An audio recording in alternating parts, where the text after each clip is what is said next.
I'm Nathan Bidway, and this is Good Revenue. Today, we're going to talk about job cuts, state signs of recession. We'll get into some updates on healthcare, AI, and how boards are looking at the state of the world right now. And finally, we'll get into US-China relations and geopolitics. As always, you can find links and resources to everything that we talk about in the show notes. And if you haven't already, hit the subscribe button. Thanks for joining us.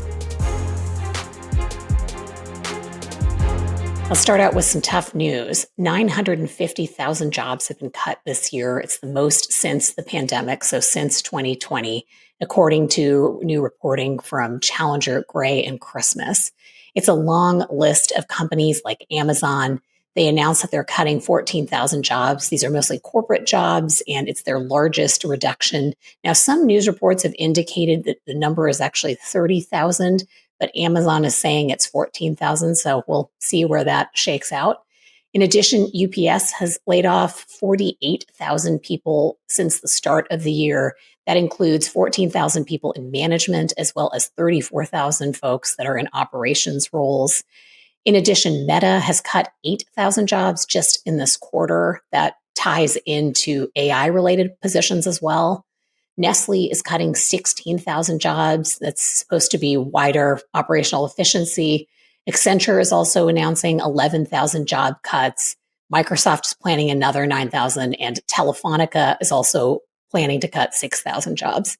Other names in the news include Target, Rivian, Molson Coors, and Booz Allen. And undoubtedly, there will be more to come. This is the largest wave of job cuts since the pandemic. And it's affecting everything from tech to retail to finance, as well as the government, manufacturing, and healthcare. In addition to the concerning news about job cuts and freezes in the labor market, Moody's has released some analysis about the state of the states, and this is also worth digging into. They're noting that 22 states, as well as DC, are in recession or high risk of recession. And collectively, this is a third of US GDP. So even while the national numbers look good, there are some indications that things might not be so great just below the surface. 13 more states are considered to be treading water, meaning that their growth is stagnant. 16 others are continuing to grow, but it is with diminished momentum. The drivers of this regional pain include federal job cuts, tariffs, obviously, things that are affecting manufacturing. So that includes labor costs, slowing immigration, and consumer confidence, which has dropped particularly among low and middle income households. Two states that are top of mind when it comes to the national outlook, California and New York. Both are treading water right now in terms of their GDP growth. And so there might be a little warning in there to federal government budget cutters that so goes California and New York and large economies, so goes the nation. And Moody's also noted something interesting. They contrasted what they're seeing in the economy right now with historic recessions. And they found that we are experiencing our fragmented regional patterns instead of a uniform contraction across the country. From an outlook perspective, they're noting that while employment is a key indicator, it's not the only measure. And so when considering the state of the economy, looking at these state level measures is really important because they include things like industrial output, income, housing, credit activity, migration, and ports activity. So it's a broader, deeper perspective. And I think it's a particularly helpful one at a time when, again, the federal government has not been collecting and sharing data due to both the federal government shutdown and politics. And so that means that experts like the folks at the Federal Reserve really are flying blind. They did just announce a rate cut. However, they've made it very clear that any future activity needs to be based on data, which they don't currently have access to. Well, one of the reasons our economy tends to be pretty tough on people in the United States is the lack of a strong healthcare system such as we have in the United States. We continue to spend more than any other country in the OECD for worse healthcare outcomes. And our costs continue to go up. And unfortunately, this November is no exception. So premiums are going up again, starting in just a couple days. The The average price increase on the federal exchange is supposed to be about 30%, according to reporting from the Kaiser Family Foundation. And if you want to get into deeper detail, they are an excellent resource when it comes to healthcare. So I highly recommend their work. Some of the states in the US are going to double or even treble their premiums in 2026. So it's just huge, massive cost increases for Americans and for families. Now, the drivers of healthcare cost, 8% of this cost increase is due to inflation. And if you've been paying attention, inflation is actually around 3%. So that's not great. Due to politics and the current meltdown in DC, Congress isn't planning to extend the tax credits for Obamacare. That's the Affordable Care Act. And therefore, that's the number one reason we're all going to be paying more, even though we've already paid our taxes so that we had more affordable healthcare. The monthly payments for subsidized enrollees might double on average. And so one of the examples that the Kaiser Family Foundation provided was that if you were paying, let's say, $888 in 2025, you are very likely going to experience a $1,904 premium instead in 2026 if those enhanced subsidies expire. And like I said, that seems pretty likely at this moment. The impact on consumers can't be overstated. This is going to particularly hit older Americans as well as middle income households, so normal people. And the policy uncertainty here is just something that continues to be so deeply frustrating to me and probably to you if you're watching this, that it's just such a waste of all of our time and energy fighting about something like healthcare, which everybody needs to have a reasonable quality of life. So it continues to be a real disappointment. One other thing I wanted to point out that really caught my eye, just because it's affected my life personally, and I'm sure many of you, if not all of you, are in a similar boat. But one of the things that's so broken about our American healthcare system is how we look at treatments, in addition to everything else, meaning the fact that it's employer funded and we don't have guaranteed coverage, and there's a whole bunch of other stuff. But one of the things that just caught my eye this week, too, that really exemplifies why our healthcare system is so bananas and frustrating here in the US, breast cancer treatments in the US continue to be less effective and yet more expensive than other countries. And one of the examples that I found is something called IORT. It's intraoperative radiation therapy. It's less expensive and it's less grueling on the person going through the treatment, meaning that you're not going to be hopefully as sick if you got this treatment. And the reason we can't have it here in the US as widely is due to the fact that our system pays providers and everybody else in healthcare based on services performed or provided. And that incentive-based system creates really poor incentives and sometimes really bad outcomes too. So just a level of disappointment that I had to voice today because it just feels like there's a simpler way to handle this. And I really wish our elected representatives in Congress would pull it together and figure some things out. Well, as we move on from healthcare chaos, let's talk a little about what corporate boards are doing to manage and respond to the unbelievable level of volatility, chaos, and turmoil that we're all experiencing together in 2025. Deloitte has some very interesting data. They surveyed almost 800 corporate directors, and Harvard published these findings. Again, it's linked in our show notes if you want to dig into this. But I thought it was interesting to see how they're thinking about priorities, and I wonder what will become of this in 2026. So for 2025, their top priorities, unsurprisingly, geopolitical and economic volatility. That was the top priority for 55%, followed by cybersecurity. Again, if you've been here before or you're following this issue, cybersecurity threats are just running rampant all over corporate America and across consumers, as well as globally. So that makes sense that boards are focused on it. In addition, tech disruption, typically in the form of AI, that's about 42%. So those all look pretty reasonable in terms of what you would hope a good board is focused on. Now, by 2026, these directors are reporting that they expect their focus to shift more into digital transformation, 52%, and human capital, 42%. One of the things I also found interesting about this report is that corporate boards noted that the organizations that are doing the best job navigating volatility and everything we're experiencing are the folks that are committing to a heightened scenario planning. They have 86% that say that. And then agility. So the ability to be flexible and responsive based on the fact that you have no idea what you're going to get when you wake up in the morning. And that one's at 53%.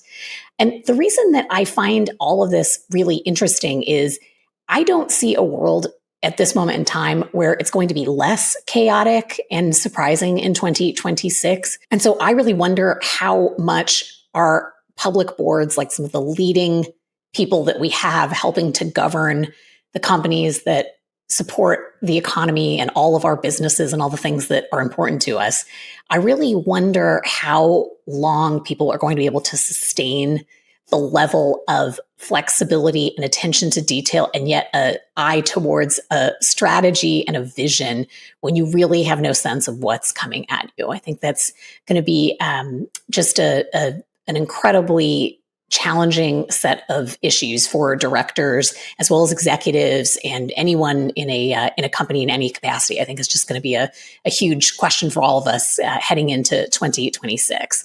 The last piece from this too that I thought was interesting is one of the things that the directors cited as a top resilience factor is whether or not the board and the CEO had transparent dialogue, which again sounds like the kind of thing that should be table stakes, but isn't in many organizations, at least in my experience. And I think it was a refreshing and interesting call out as to how strong corporate governance can really help companies and organizations move through what we're currently experiencing. Next, let's focus in on one of the topics that's keeping board directors up at night, and that is artificial intelligence and the general state of tech and market shifts. So OpenAI dominates the news yet again. I'm going to have to go back and do a count of how many times they're in one of our stories because they've been making news all year long. But they've just announced that they've completed their restructuring deal, which is why Microsoft is having a very good week. Their market cap is at $4 trillion. Again, I just kind of break my brain when we get into the trillions. And again, I like to think about other data points that ground facts for me. And so when we talk about $4 trillion over at Microsoft and then contrast that with the fact that our US national debt is at $38 trillion, I don't know if I feel better or worse, but it gives me a sense at least of the scope of what we're talking about here. In the case of OpenAI, their organizational structure continues to just be a very, very strange thing. They started out as a nonprofit. They are now changing into a public benefit corporation. This is actually a good corporate structure, I think, for organizations that want to look at something beyond just shareholder returns and shareholder value. It's the same structure used by Anthropic and a host of other companies outside of tech too. In spite of this change, their nonprofit, that's the OpenAI Foundation, is going to retain control of the company.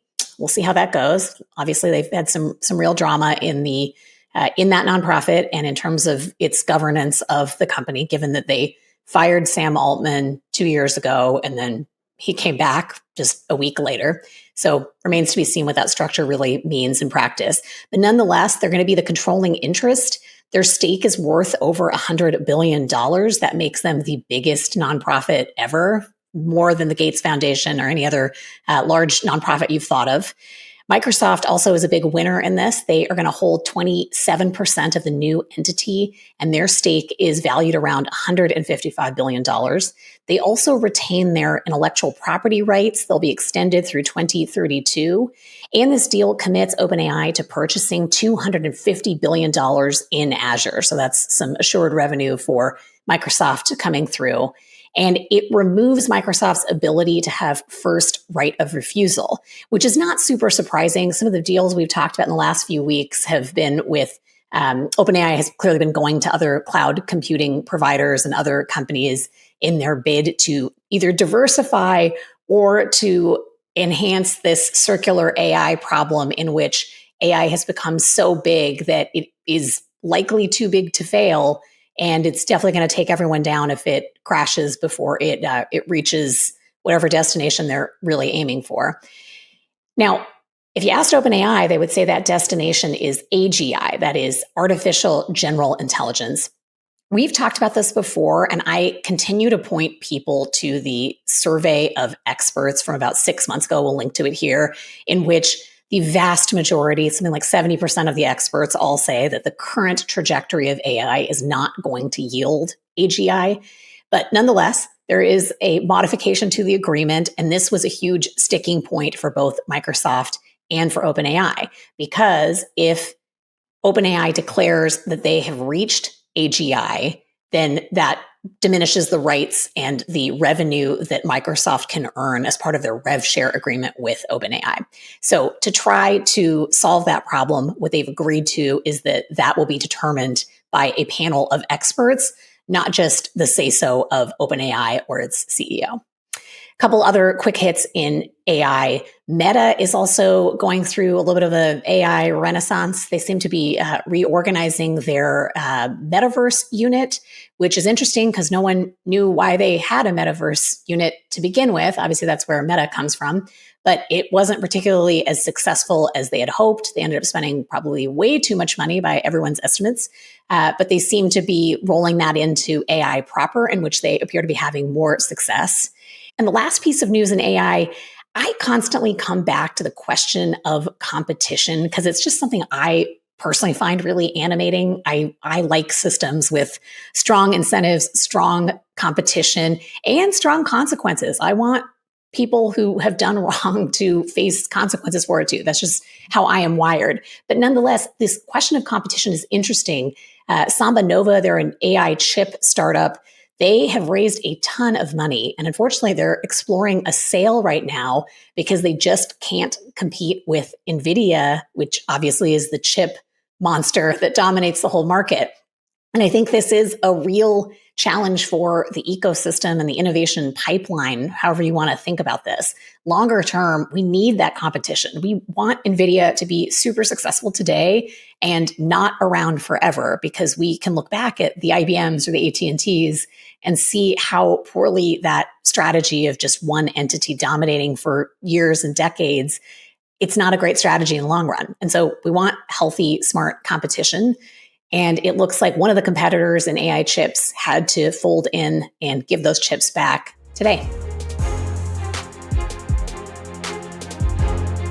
Let's pivot into geopolitics. China has just released its 15th five-year plan, which is shifting focus from what you might have called a pure innovation focus to a broader attention to industrial modernization and resilience. Broadly speaking, China is seeking to balance growth, tech, and social stability as it seeks to be a more dominant player in the world. First, industrial focus. So China is making it very clear that tech is no longer going to be the top focus to the exclusion of other things. They are trying to focus on the resilience of more traditional industries and manufacturing, and they want that to be given precedence alongside tech. At the same time, technological self-reliance is something that features very prominently. At the same time, they are pushing aggressively for technological self-reliance, and that means a focus on AI, semiconductor chips, quantum computing, and biotech. Obviously, those are areas in which countries like the US and areas like the European Union also have a huge interest in a lot of investments. So very clearly, we're going to continue to see a lot of heavy competition on that front. And this, I think, is also why the AI chip war continues to be such a huge issue for China, as well as for the US. Third big issue, they're seeking to balance economic growth across their economy. So they want a steady growth rate, who doesn't, while boosting domestic consumption and expanding their service sector. This is interesting. Their stated goal is obviously to create more of a sustainable high growth model, but I think it also speaks to one of the challenges that they've been experiencing, and we've talked about it here, which is the Chinese electric vehicle market, which has been hugely successful for them from an export perspective, but it has caused severe problems. And this goes into the fourth item that we wanted to highlight, which is something called involution. That is the term that they used for what they call excessive competition. But I think these two things actually go hand in hand, because that excessive competition is obviously wreaking a lot of havoc in their markets, and it is causing them geopolitical problems because they're being forced to export probably many more cars than they would. And that is causing issues for people in the EU and Latin America and other markets because it's destabilizing those markets. So it's a double-edged sword, I think. On the involution front specifically, it looks like they're going to have more forced mergers and more central government oversight of this. From what we have seen, what has happened in the EV market is that the local governments or regional governments are a huge part of the reason that those companies have been so aggressive, meaning they're getting tax credits or other benefits in their province or the city. And therefore, the companies are doing really, really aggressive things. They're able to undercut the market, do all sorts of shenanigans, basically. And then that causes issues for China on a national and, again, geopolitical level, too. And then the final thing that should be on your radar if you're a foreign company looking to do business or having business in China is that they are very clearly looking to have Chinese firms compete more aggressively with foreign companies and move up the value chain. And maybe there are opportunities there, but I think there's also likely to be a lot of risks for foreign operators seeking to do business in China, because I think that they're making it very clear that their own regulatory environment is going to preference their domestic firms and that they'll be aggressively supporting those companies to compete with outsiders. In our last segment, as we wrap up, here's a quick readout from the US-China talks, given that the leaders of both countries just met. So it looks like there's going to be a 1-year truce on rare earths. You may remember a couple weeks ago, China announced what was effectively a ban on all rare earths and some of the products that already include rare earth minerals from export. And that was met with very strong negative reaction from the United States, EU, and others, because those are critical for all sorts of industries, tech, autos, defense, you name it, manufacturing. So in the next year, I suspect the US and partners and allies are very likely going to try to find alternatives. The US has ramped up its efforts already this year. There's been 2 acquisitions, one being a stake in MP Materials and another in a lithium mine. And so this is something I'm sure is going to be a top priority for the administration. In addition, China has agreed to buy soybeans again from US farmers, which is good news in the short run.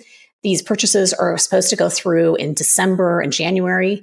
However, given the fact that China aggressively sourced alternative options from Brazil during this trade fight, I think it's very likely that we're not going to see the same high watermark for soybean exports that the US enjoyed just a year ago. In addition, the US has agreed that it will reduce its tariffs, so they'll decline from 57% to 47%, and the fentanyl tariffs will be cut from 20% to 10%. Now, there are some major issues that don't appear to have been addressed in this talk, and they include AI chips. This is a massive issue. The Chinese are very aggressively interested in getting access to the best chips out there, and many people in the world, particularly in the United States, have had serious concerns about that. So no real sense of what has been agreed to here. Now, the reason I don't think this is going to be the last time we have to talk about US-China trade relations is there are a number of huge issues that don't appear to have been addressed in this agreement. First of all, Taiwan. China would obviously like the United States to not be an ally to Taiwan, and we have been their ally forever. In addition, AI chips. China wants access to the most advanced chips, and this is a huge issue of national security and geopolitics. The US has been really aggressive in managing export controls, and we've talked about that in other episodes. So no word on what kind of deal, if any, has been cut here. In addition, TikTok, still don't know what's going to happen to the algorithm. That is an app that is currently illegally being offered in the United States, but no resolution as of yet. And finally, one of the big topics, it's not even just an issue, it's a wider question, I think has to do with supply chains and logistics. Given this trade war with China, a lot of Chinese suppliers and manufacturers have been shipping through other countries. So Vietnam and Mexico come to mind, but there are many others. And one of the challenges is actually managing all of that and figuring that out from both a customs enforcement perspective and also from a business operations strategic perspective. So the lack of certainty there is one of the reasons why I think boards are still very much going to be focused on tariffs and supply chains going into the foreseeable future. And with that, that is all we have for you today. Thank you so much for joining us, and we'll see you here soon. Thanks for listening. If you liked what you heard, leave us a review, subscribe to the show, or check out another episode. We appreciate your support.